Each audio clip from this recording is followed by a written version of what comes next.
AITA for getting upset with my dad for getting new dogs?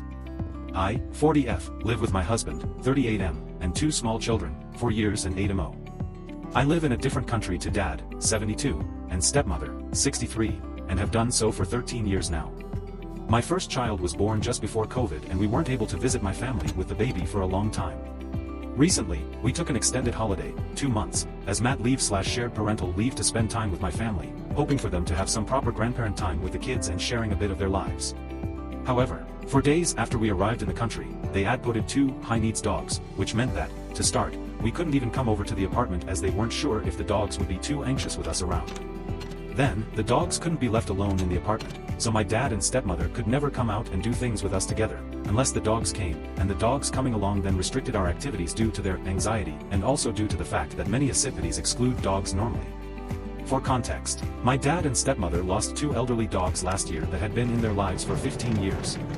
However, the last thing I heard about dogs was my dad saying to me at Christmas that he was hoping to be able to spend more time with us overseas but just had to convince her stepmother not to get more dogs.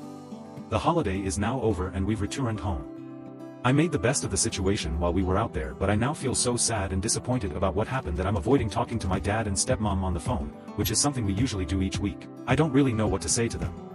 I'm not someone who normally confronts people, especially not my dad, but I felt so hurt that these 2 dogs were prioritized over me and my children. At the same time, I realize it is my choice to be overseas and so maybe my hurt is really my fault in the first place. I feel like the dogs get so much attention in some ways because myself and my siblings are not around much. 3 out of 4 of the siblings from our blended family live overseas from dad and stepmom. I am also a dog owner, I have a rescue greyhound, and I realize that it's a lovely thing to do, giving high-needs dogs a home. What do you think? Is this something I should talk to my dad about? Or should I just get over it? Thanks for watching. Subscribe to my channel for watching more interesting videos.